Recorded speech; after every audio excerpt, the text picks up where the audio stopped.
Hoje, o nosso estudo do Evangelho segundo o Espiritismo é do capítulo 12, Amai os vossos inimigos, no item 14. Que opinião terão de mim, dizeis frequentemente, se recuso a tirar satisfação que me é cobrada, ou se não exigir daquele que me ofendeu?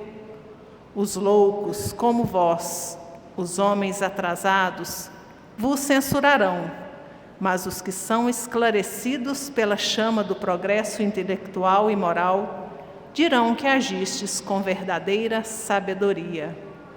Refleti um pouco, por uma palavra muitas vezes dita sem querer, ou até mesmo inofensiva da parte de um dos vossos irmãos, o vosso orgulho já fica machucado.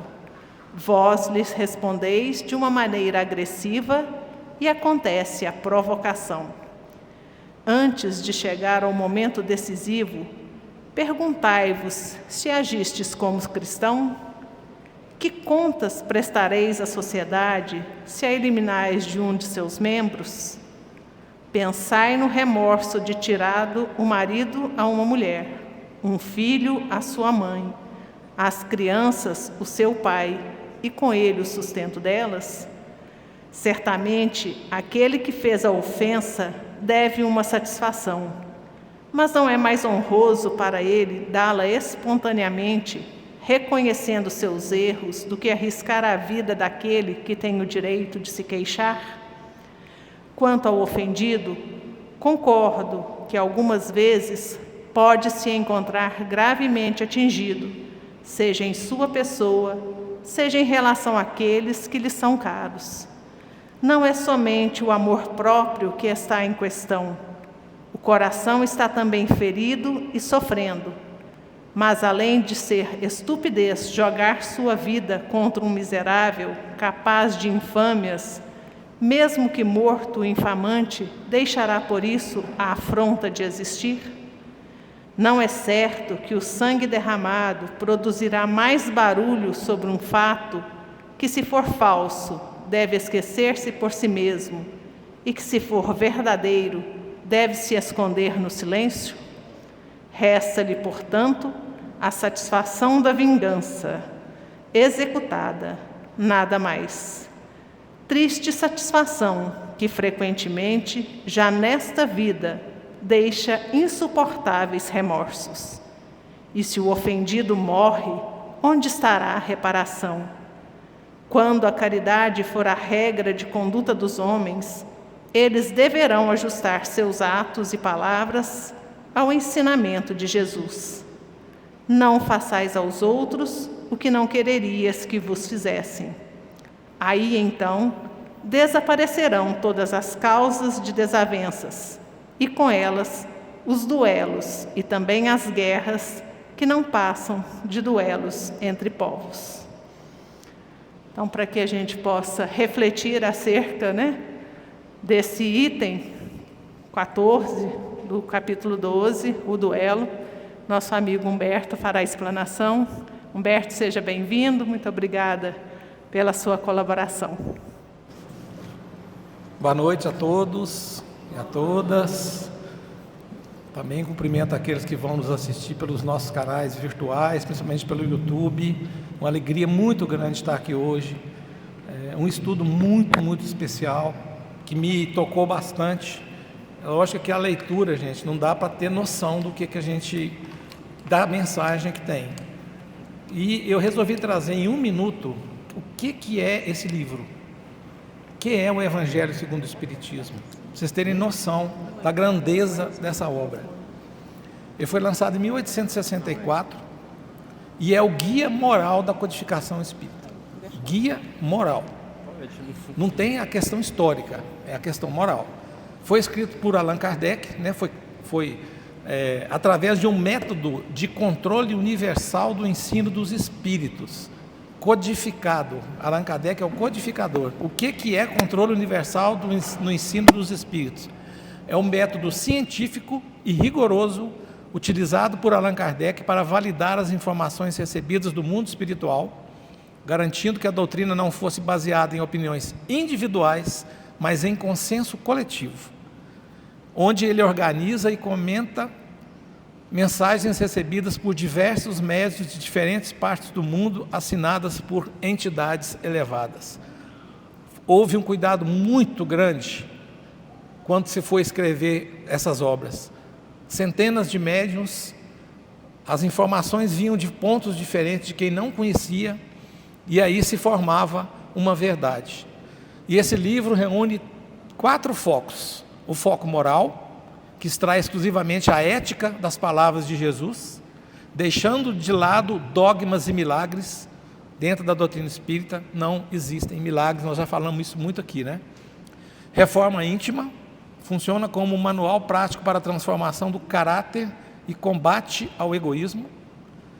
Caridade estabelece a prática do bem como o único caminho para a evolução espiritual. Fora da caridade não há salvação. E consolo racional, explica as aflições humanas através da reencarnação e da justiça divina. Isso é essa obra fantástica que nós estamos... Gente, eu vou fazer um estudo de um capítulo que deve ter, 30 linhas. Vocês vão perceber a grandeza dessa obra. Ela inteira é desse jeito. E como sempre, eu vou fazer um momento poético, né? Eu gosto muito de poesia espírita, então eu trouxe uma poesia que tem afinidade com o título que nós vamos estudar hoje. Chama-se Ante a Ofensa. Ela foi psicografada por Chico Xavier, pelo espírito Casimiro Cunha, que é o espírito poeta do Parnaso de Além Túmulo que eu mais gosto, o estilo dele. Ele nasceu em 1880 em Vassouras, no Rio, e morreu em 1914, e essa obra do Parnaso de Além Túmulo foi escrita em 31. Então ele já tinha falecido, tinha uns 20 anos. Esse livro aqui se chama Cartilha do Bem e foi lançado em 1952. Olha só a grandeza desse nosso poeta. Ante a ofensa, não chores pela injúria que te alcança, nem guardes o veneno da vingança. No cálice do peito atribulado, ouve a lição que o tempo te revela. A lama que se atira na janela não apaga o clarão do sol dourado. Perdoe e segue a treva que te agride, é sombra que se esvai se não divides. O pão da amargura e do tormento deixa que o mal se perca no vazio, como a folha que desce pelo rio, sem perturbar a paz do firmamento. Isso é Casimiro Cunha, isso é Chico Xavier.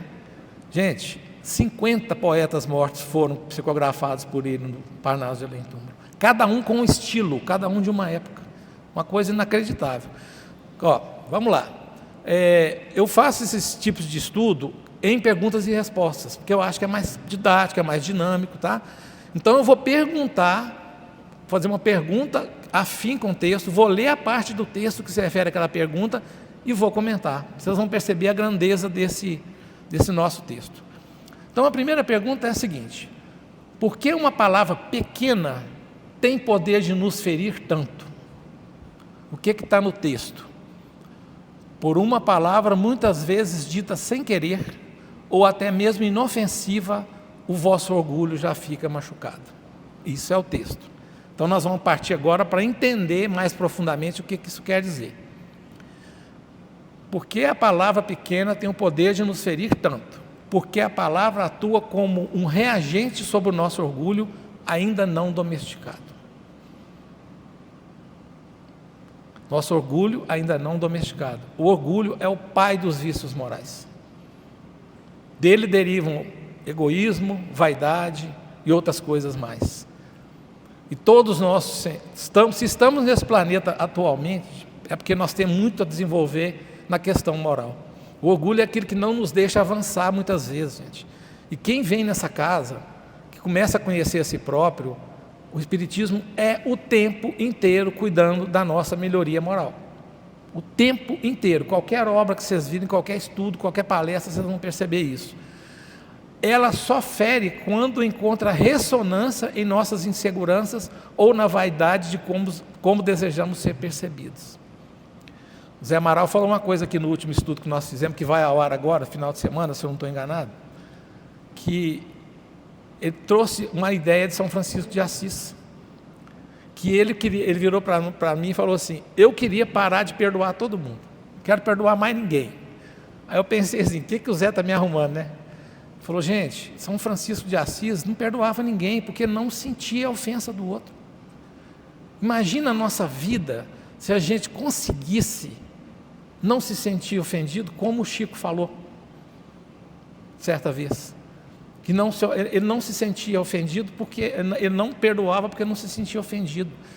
São sentimentos de uma nobreza muito grande, e o que nós encontramos em nós é o contrário, é insegurança.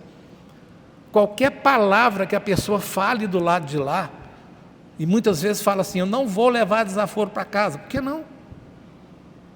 Na verdade, o grande homem, a grande pessoa é aquele que não responde, que faz aquele silêncio sepulcral, assim, a hora que o sujeito fala uma bobagem com a gente. Eu estou tentando, gente, eu vou chegar lá. Porque a ofensa só nos atinge se a gente deixar. Ela só nos atinge se a gente deixar. Então tem uns casos sérios, como o do Leandro Carnal, né, que o sujeito chegou para ele, eu não vou usar as palavras que ele usou, porque não cabe aqui, né? Mas chamou ele de calvo e filho da mãe. Aí ele virou e falou assim: bom, calvo eu sou, então não é problema. Minha mãe não é, então também não é problema. Então eu não vou reagir. Simples assim. E o que acontece é o contrário, é o nosso orgulho, a nossa insegurança, a nossa vaidade é que fala. E aí nós não desenvolvemos nenhum milímetro de inteligência emocional, né? Porque quando vem aquela raiva incontida, né?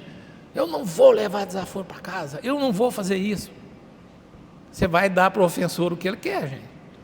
Porque o dai a outra face de Cristo que está aqui nessa obra, não é você virar a cara para o outro te bater. Não é. É você voltar com um sentimento, com uma reação diferente da que veio. É isso. Porque quando a gente é ofendido, o ofensor, o que ele quer de nós, gente? Ele quer a nossa raiva, ele quer a nossa resposta. Ele quer alimentar a raiva dele através da nossa resposta. O Chico falava uma frase que eu acho genial, que tem que ficar na nossa cabeça: eu sempre me arrependi do que eu falei, mas eu nunca me arrependi do meu silêncio. O silêncio grita em certas situações. E aqui, no momento que a gente entra nessa porta, aqui nessa casa, gente, nessa doutrina maravilhosa, que eu amo de paixão, a gente começa a pegar esses conceitos na vida prática, a mudar isso no nosso dia a dia, para que a gente lá na frente, na hora da nossa partida, né, nós temos que pensar na nossa partida muito, porque como ela vai acontecer depende da nossa atitude hoje. Mas como é que é isso?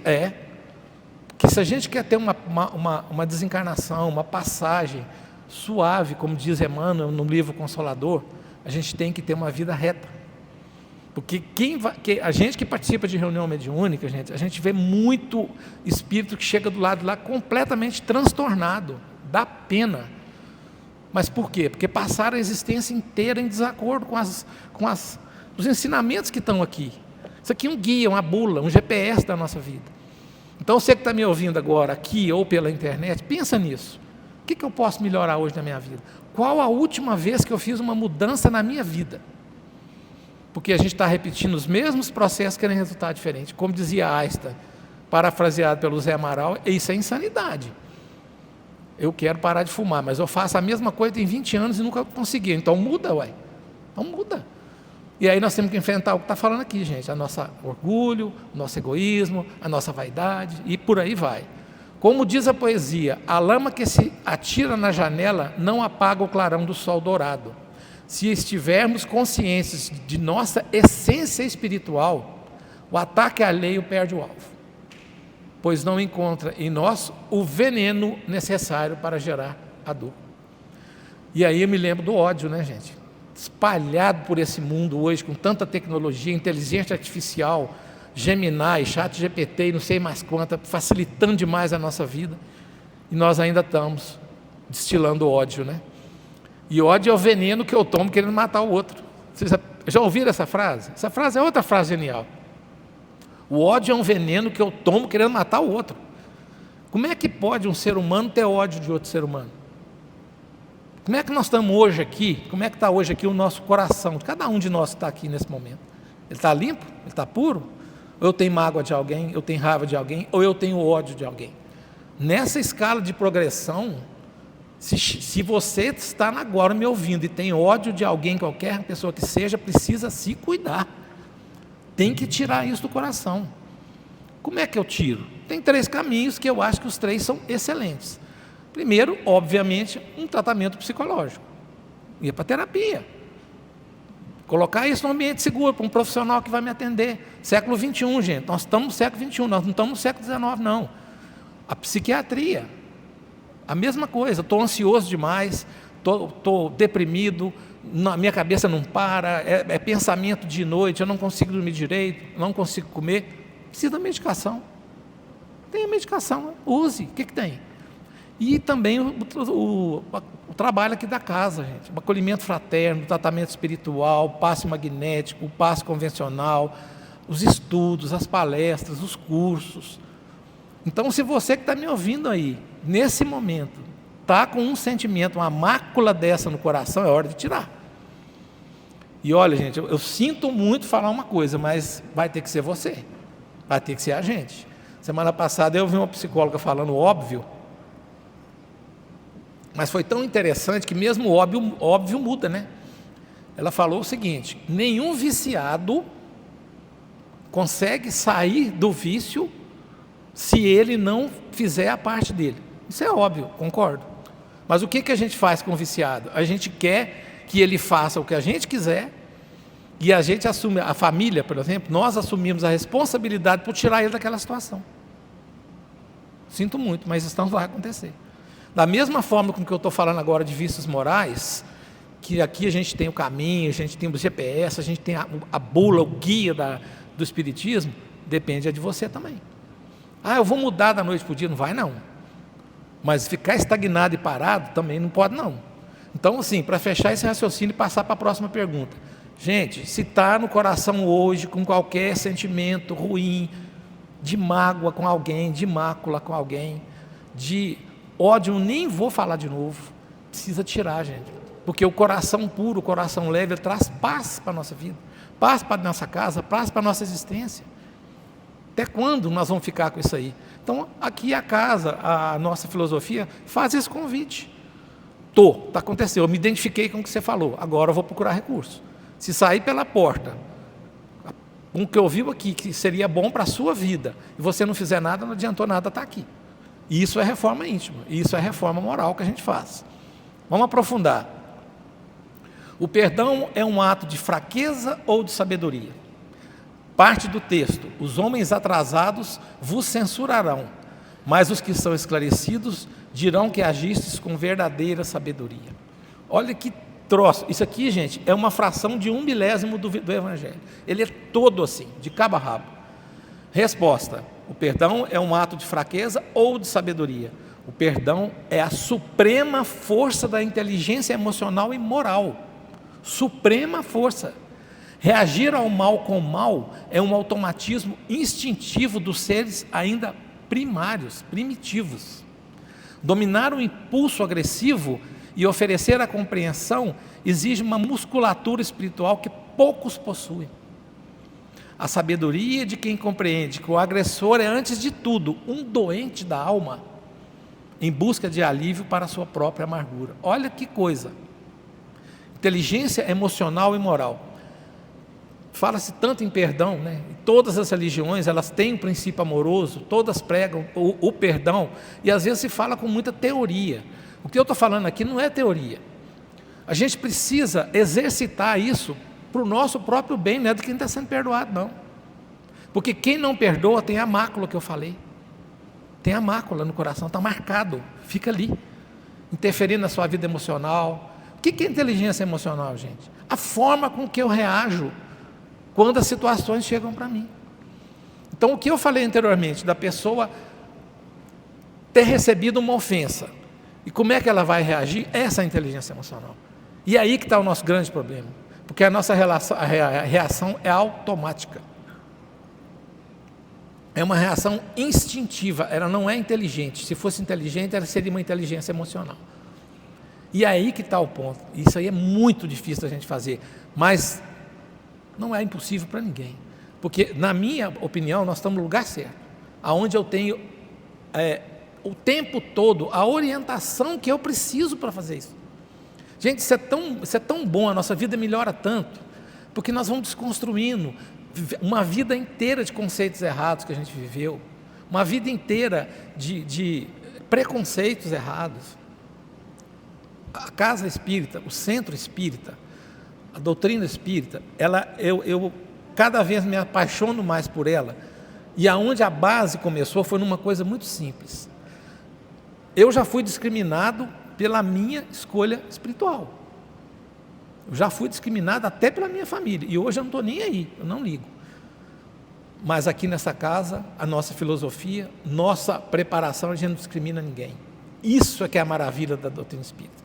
A nossa casa, a nossa filosofia de vida, que é inclusiva, inclui qualquer raça, qualquer credo, qualquer cor, qualquer orientação sexual, qualquer condição social. Qualquer pessoa que chegue nessa casa, ela vai ter o devido atendimento. É assim que a doutrina espírita nos ensina. Podemos ter falhas? Podemos, somos humanos. Nós estamos tentando corrigir, né, Rosângela? Acertar essas rotinas, para que quando a pessoa chegue na casa, ela seja maravilhosamente acolhida. Então pensa para vocês verem, vocês estarem sentados hoje num lugar dessa grandeza, que independente de qualquer um que venha, você vai ser tratado da mesma forma. Empatia, não é uma palavra bacana que todo mundo gosta? Empatar, colocar-se no mesmo nível. Às vezes fala assim, colocar no lugar do outro. Colocar no lugar do outro muitas vezes é difícil, porque eu não estou no lugar do outro. Mas essa história de que, por exemplo, Cristo quando veio, ele fez um adensamento corporal e ele empatou conosco. Ele veio ser ser humano. Olha que legal isso. Ele veio empatar conosco. Ele veio viver o que a gente viveu. E aqui na casa é assim que é para ser tratado. Vamos para outra? Como lidar com o medo do que os outros vão pensar se não revidarmos? Olha o tamanho do problema. Eu estou na rua, o sujeito perde a estribeira comigo, eu tenho a santa ideia, eu tenho a bênção de não reagir, eu vou pensar no que o outro pensa de mim?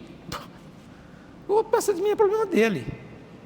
A fraqueza não está na não reação, a fraqueza está na reação violenta.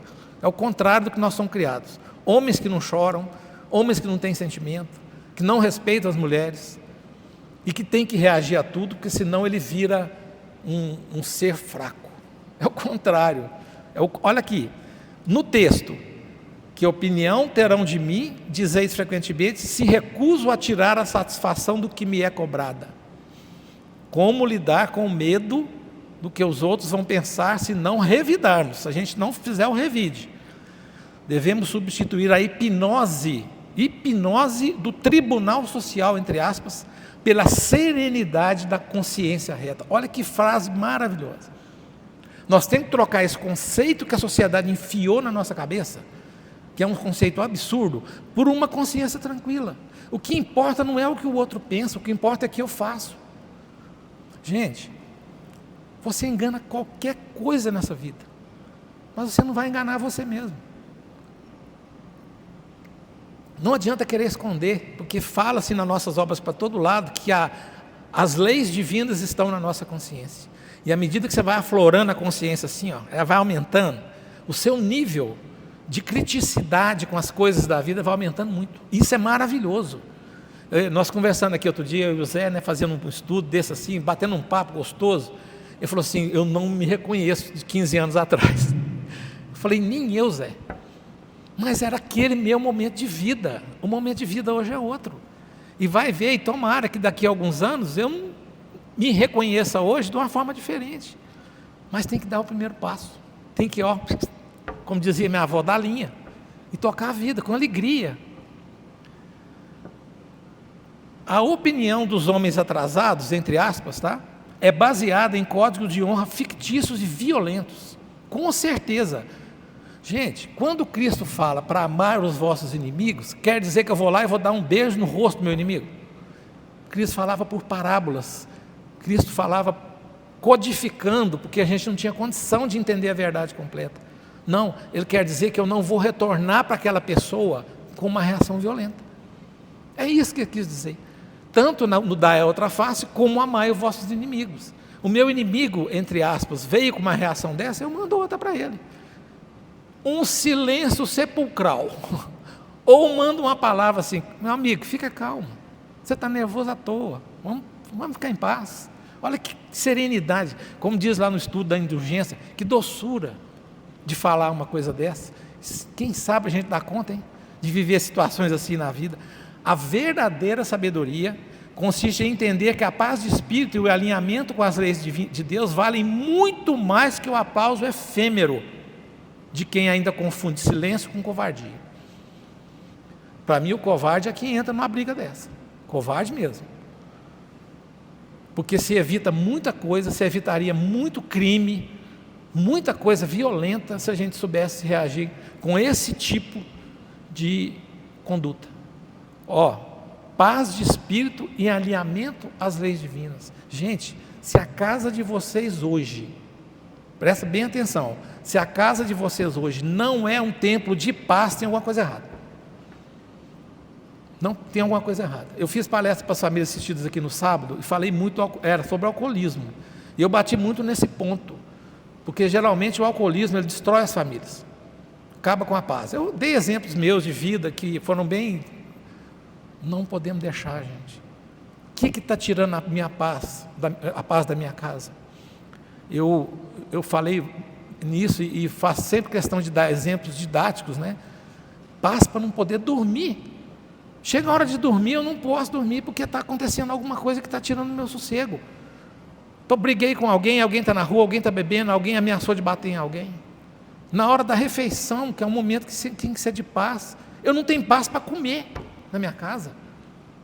Gente, tem um negócio muito errado nisso. Então a gente precisa cuidar disso. Sair daqui com a cabeça pensando assim: poxa, eu preciso melhorar a minha mácula de coração, a minha forma de ver o perdão e melhorar a paz na minha casa. Isso é filosofia da doutrina espírita na veia. E isso é que muda nossas vidas. É por isso que essa casa é tão maravilhosa e essa doutrina é tão espetacular. Vamos continuar, que tem pouco tempo. Quais são as consequências ocultas de alimentarmos uma briga? O que fala no texto?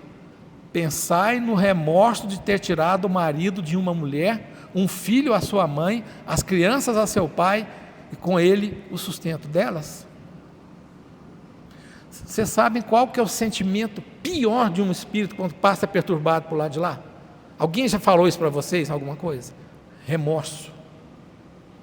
Que, gente, desencarnar, nossa vida, o corpinho vai ser queimado igual o meu, tá, Rosângela? E como é que vai ficar depois? Gente, a gente leva as coisas para o mundo espiritual. A gente leva até a aparência física, perispiritual, para o mundo depois da nossa desencarnação. Por isso que existem vícios horrorosos. Inclusive, nós falamos um pouquinho deles aqui no sábado. Horrorosos. Então, como é que a gente quer chegar do lado de lá? Quais são as consequências ocultas de alimentarmos uma briga? O conflito nunca termina no campo de batalha. Ele se desdobra em ondas de sofrimento que atingem inocentes. Briga de marido e mulher afeta quem? Os filhos, os pais, os irmãos. Sempre tem alguém sofrendo por causa da batalha de alguém. Como é que uma pessoa, esse caso aconteceu aqui, o engenheiro demitiu o funcionário que estava trabalhando na construção civil. Ele ficou tomado de um ódio tamanho que foi em casa, pegou uma arma e matou o engenheiro de 31 anos. Eu fiquei pensando o seguinte: que batalha é essa? Que o cara teve tempo de sair, pegar a moto, atravessar a cidade, pensar, raciocinar, zero de inteligência emocional, totalmente dominado por um sentimento egoísta, mesquinho, miserável. A mesma coisa um feminicida. O que os homens desse país estão fazendo com as mulheres? Ter coragem de matar a mulher na frente de filho? Que batalha é essa? Que coisa é essa? Por causa da honra dele? Legítima defesa da honra ficou lá na década de 80. Agora não tem isso mais não. Olha aqui. Ao revidarmos, podemos destruir lares, privar filhos do sustento e mães do consolo.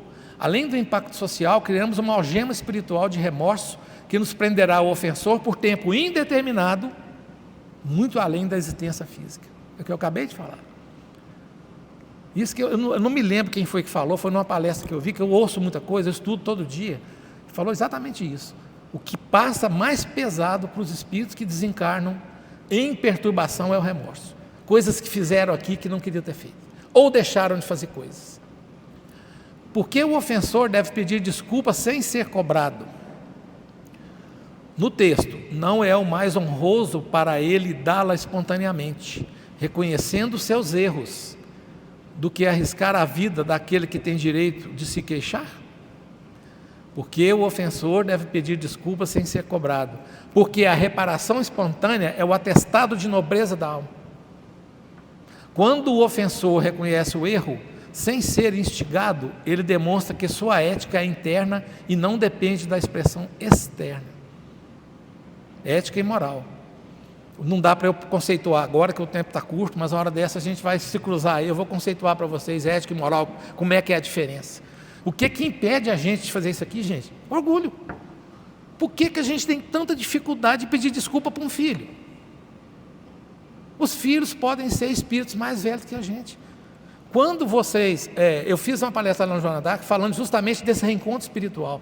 É impressionante que a doutrina espírita mora disso. Presta atenção no que eu vou falar agora. Cada um aqui tem sua família. Analisa a sua família pela ótica espiritual. Um reencontro que veio para reparação ou para o engrandecimento. Meu filho pode ter sido meu pai. Eu vim com esse meu filho para que eu repare com ele coisas que eu vivi. Muda completamente a nossa relação com a família. Você para de achar que por você ser pai e você ser mãe, você pode fazer o que quiser com o filho. Filho, a gente não dá nem tapa na bunda. Não existe violência nenhuma contra a criança, é zero. Ah, mas na minha época, sua época era muita ignorância, minha época também era. Se bem que meus pais nunca me deram um tapa. Nunca. Não precisaram fazer isso. Porque quando você agride uma criança, você está descarregando a sua raiva nela. O que você quer dela? Respeito? Você vai gerar, como dizia um palestrante que teve aqui, fazendo palestra para as nossas famílias assistidas, você está criando um monstrinho, que lá na frente vai se mostrar um monstro, porque ele foi agredido, foi violentado, por causa da minha raiva. A vingança realmente apaga a ofensa recebida? Olha a pergunta. Mesmo que o morto, o infante, deixará por isso a afrontar de existir? Resta-lhe, portanto, a satisfação da vingança executada, nada mais. Gente, as palavras do Evangelho elas são difíceis, a interpretação não é fácil, né? Porque elas foram escritas não por espíritos desse planeta, né? Olha a resposta. A vingança realmente apaga a ofensa recebida? Absolutamente não. Vingança não apaga nada, vingança satisfaz o nosso sentimento vil, egoísta, mundano, terreno. A vingança é uma tentativa frustrada de corrigir, entre aspas, o passado com um novo erro. Lei de Talião, matou, vai morrer? Ah, o sujeito é corrupto, ele é bandido. Gente, a reparação dele com a justiça divina vai ser feita de qualquer forma. Não se escapa da justiça divina. Eu não tenho tempo para falar de justiça divina, mas o conceito filosófico na doutrina espírita é tão maravilhoso, é tão assim justo. Falar que a justiça divina é justa é cacafônico, né? Mas é isso. O problema nosso é que a gente quer que a reparação, que a justiça dos homens chegue nas pessoas, e muitas vezes não vai chegar. E eu falo mais, essas pessoas que vivem no mal, pessoas que vivem nesse tipo de comportamento, se elas soubessem o que as espera quando desencarnar, elas mudavam a vida. Porque o materialista, ele acha que a vida começa e termina aqui. Imagina, a gente só teria uma chance. Isso aqui já prova a reencarnação aliada com a justiça divina. É assim que as coisas funcionam. Todos nós vamos passar por isso. Chegar do lado de lá, tomara que a gente, todos aqui tenham uma passagem suave, que a gente chegue no mundo espiritual em paz, que coloque o nosso WhatsApp na tela, o nosso Instagram, de todos nós. Vem cá, vamos olhar o que você fez. Vamos olhar o que aconteceu. O que você quer fazer? Gente, Deus nunca castigou ninguém. Não existe castigo, não existe pecado. Nós temos que parar com essa besteira. Eu errei, eu vou chegar na hora da minha reparação, com os espíritos que estão me orientando, eu vou escolher o que eu vou fazer na próxima encarnação, se eu tiver evolução para tal. Senão vai compulsório mesmo, vai na marra. Tem que reparar. É essa, simples assim, a lógica da justiça divina na visão espírita, né? Porque o silêncio é a melhor resposta para a calúnia. Falei com vocês que esse estudo era maravilhoso, né, Rosângela? Maravilhoso, gente. Isso aqui nós estamos falando de 1/1000 do Evangelho. O trecho: se for falso, deve esquecer-se por si mesmo, e que se for verdadeiro, deve se esconder no silêncio?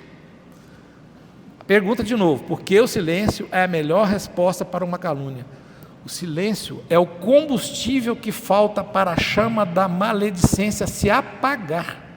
Outro vício moral horroroso.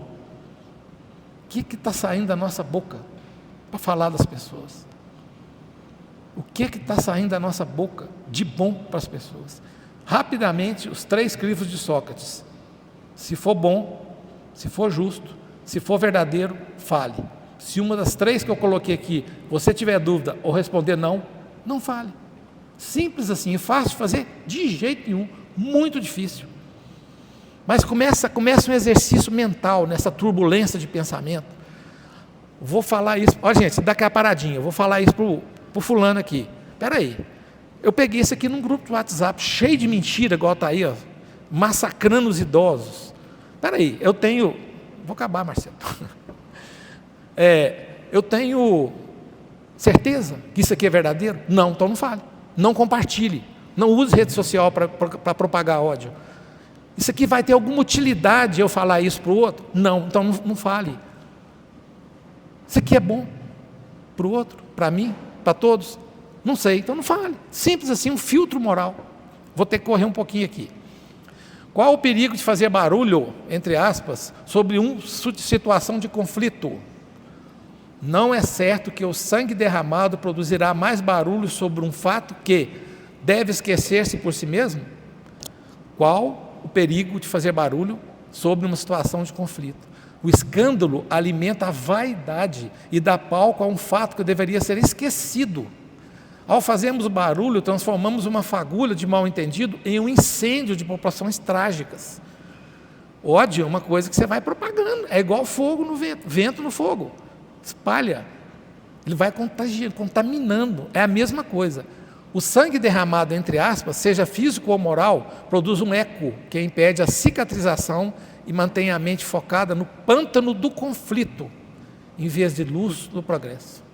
Falou tudo, não preciso nem falar mais, né? Como as brigas pessoais se relacionam com as guerras mundiais. Olha para vocês verem onde é que começa a coisa, onde é que ela vai. Texto: desaparecerão todas as causas de desavenças e com elas os duelos e também as guerras que não passam de duelos entre povos. Só para conceituar duelo, gente, era um termo muito usado quando o livro foi escrito, em 1864. Existiam de fato os duelos, mas aqui ele tem uma conotação figurativa também, de embate entre nós mesmos, né? Como as brigas pessoais se relacionam com as guerras mundiais. As guerras são apenas a projeção macroscópica de um egoísmo individual. Vocês lembraram de alguém aí, eu falando de guerra, de macroscópico, de pessoa desequilibrada, que é um orgulho e que está matando milhares de pessoas? Hoje nós temos vários exemplos disso aqui que ele está falando. O mesmo orgulho que faz um homem exigir satisfação por uma palavra, faz com que nações se destruam por territórios ou ideologias. E o que está acontecendo agora em várias guerras ao mesmo tempo. A paz mundial é um edifício construído com os tijolos da pacificação individual. Cada um de nós constrói a paz do mundo. Cada um de nós põe um tijolo na paz do mundo. Enquanto houver duelo entre vizinhos, haverá o germe da guerra entre os povos. E a última pergunta: qual a regra prática para nunca mais entrar em conflitos desnecessários? Aqui está a receita agora. Quando a caridade for a regra de conduta, deverão ajustar seus atos e palavras ao ensinamento de Jesus. Não façais aos outros o que não querereis que vos fizessem. Esse é o trecho da obra autoexplicativo. Repetindo a pergunta para ir para a resposta: qual a regra prática para nunca mais entrar em conflitos desnecessários? Aplicação rigorosa da regra de ouro. Regra de ouro, vamos guardar todo mundo. Não façais aos outros o que não querereis que vos fizesse. Não faça ao outro o que você não quer que te faça. Simples assim. Queira para o outro o que você quer para você mesmo. Principalmente a pessoa que está dentro da sua casa, o seu cônjuge, seus filhos, sua família. O que a gente quer para a gente, não quero para mim, por que eu vou querer para o outro? Se eu não quero traição do meu cônjuge para mim, por que eu traio? Ele é diferente de você? Gente, isso é uma regra moral que faz a nossa vida avançar. Senão nós vamos sentir muita dor, porque a dor é a alavanca do crescimento. Se a gente não fizer por bem, se nós não fizermos por bem, pelo que aqui a gente vê, pelo que a doutrina espírita fala, nós vamos pela dor. E pela dor dói, viu, gente? E se você não mudar aquilo que a dor está te mostrando, vai doer mais. Pensa muito no que eu estou falando agora. Se você está sentindo alguma dor no coração agora, alguma coisa está te incomodando muito, você já entendeu o motivo dessa dor? Primeira coisa, não terceiriza. A dor é sua. E possivelmente, e quase 100%, é causada por você. Você causou, você deu causa, então você resolva. Mudança de comportamento, mudança moral, mudança ética, mudança daquilo que causou a dor. Sua vida vai mudar. É um exercício de alteridade. Antes de responder a uma agressão, coloque-se no lugar do outro. Entenda as suas dores, isso aqui, e pergunte-se se você desejaria receber o golpe que está prestes a lhe desferir. Isso aqui é indulgência. Indulgência. Entra doce, um sentimento doce, isso é indulgência, é doçura. Então olha para você ver, se eu consigo entender que quem está me ofendendo, olha que coisa interessante, está doente, eu não posso reagir com ele como se fosse uma pessoa covarde, ele está doente, doente tem que ter tratamento.